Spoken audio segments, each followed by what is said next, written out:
Hello and good morning. Instead of making a normal video where I just do like some kind of funny comedy bit related to the movie,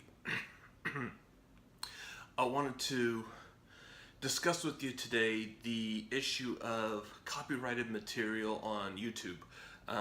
Recently, I've been hit with copyrights because, of course, my videos are about movies, and therefore I sometimes have to show like clips of movies or sound from movies, and it so sometimes it gets flagged and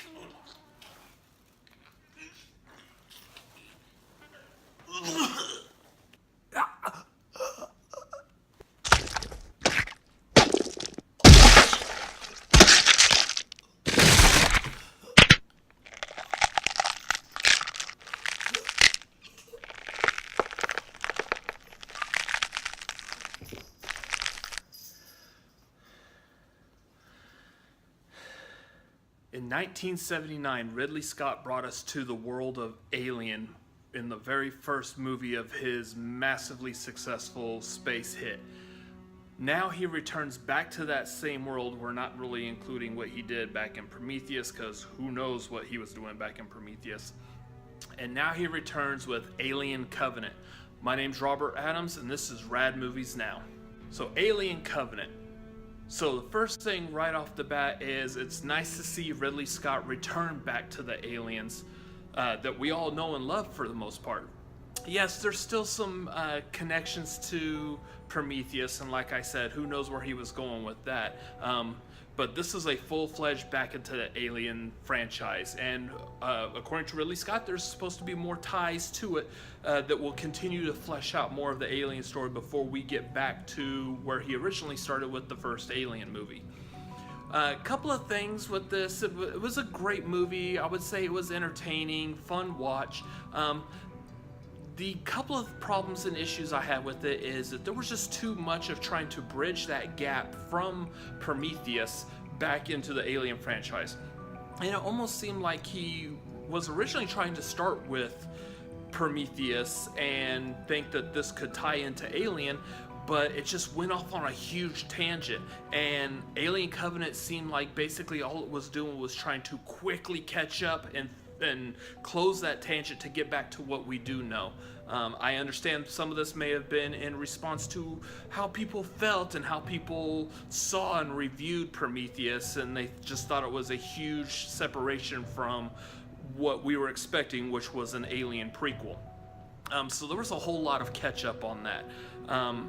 That being said, Alien Covenant's about a 2-hour long movie, and we really didn't get back into an official alien, meaning basically the face hugger, the eggs, and the chest burster, all of that, until a little over an hour and a half into the movie. Until then, we're seeing all the connections from Prometheus, where there's like the neomorph alien that pops out of a dude's back or a neck, or all these things that aren't quite the alien, but we can tell that they're trying to be, that they're trying to get to that stage to where we'll be more familiar with it. So that was a little bit odd and weird as far as the storyline goes. One thing I really did also like was the practical effects. There was a lot of CGI, and it's kind of hard to do a movie nowadays without the CGI, but some of the practical effects in there still looked pretty nice. This was the first time that we also saw an alien in daylight, so therefore that necessitated the need for that CGI, so we could see exactly how he would look, how he would be fleshed out, and how just basically light, normal daylight would reflect off of him. We're so used to him hiding in the shadows of a spaceship that it's just kind of odd. And by now we're used to how the alien actually looks. It was just kind of different seeing it out in the day.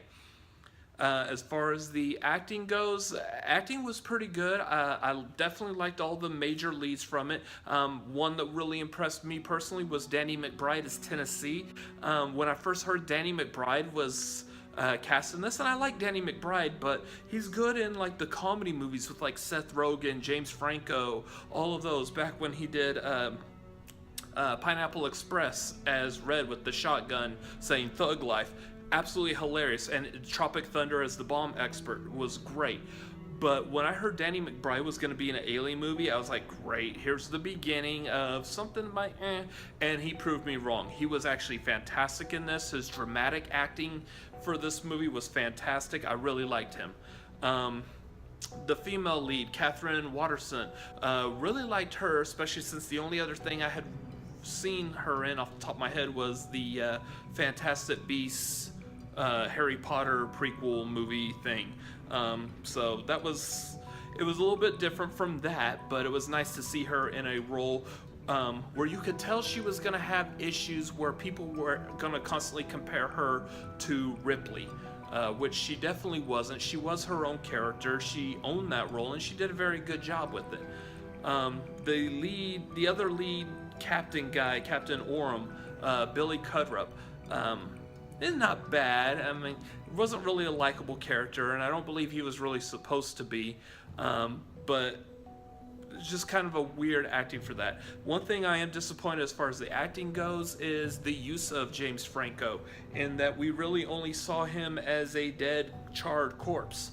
Sorry, spoiler there, but I mean, he's in the movie for not even 20 seconds, and most of his good footage is in a YouTube video of him scaling the side of a mountain without a rope and talking about how his wife should be there.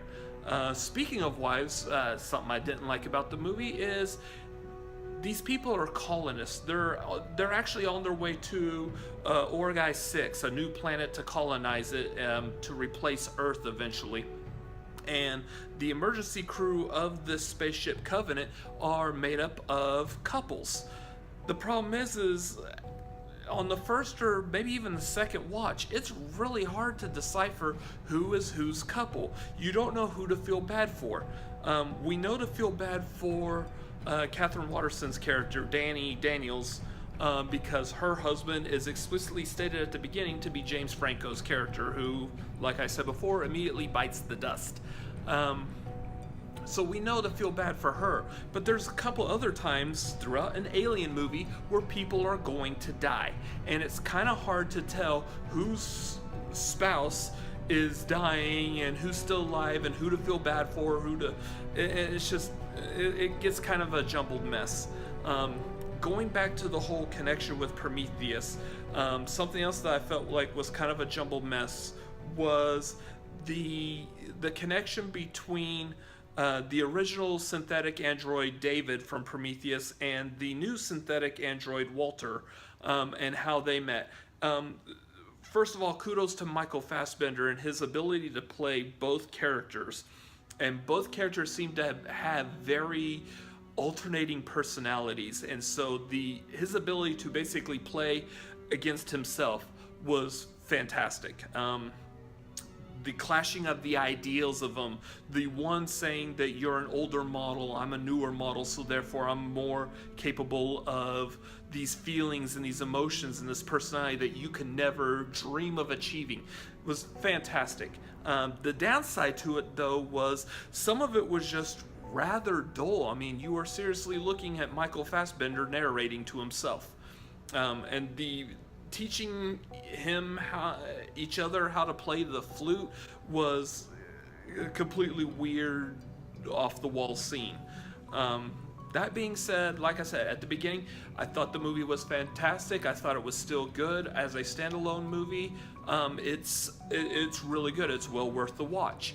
As leading into the Alien franchise, which we all know and love, especially me, love the direction that now that the Alien series is back on track to where we all know and love, I'm anxious to see where Ridley Scott goes with this. I'm just hoping it leads up to something more better, because lately we've been seeing a long list of classic directors that have been revisiting the movies that somewhat made their career, and it coming to disastrous results. Looking back at Spielberg with Indiana Jones and the Kingdom of the Crystal Skull, even going back so far as George Lucas with the Star Wars prequels, just So hopefully Ridley Scott manages to pull this one out and does a fantastic job in the next movies. Not a huge fan of the fact that he said that he plans another 4 movies or so before we finally get connected back to the original Alien movie,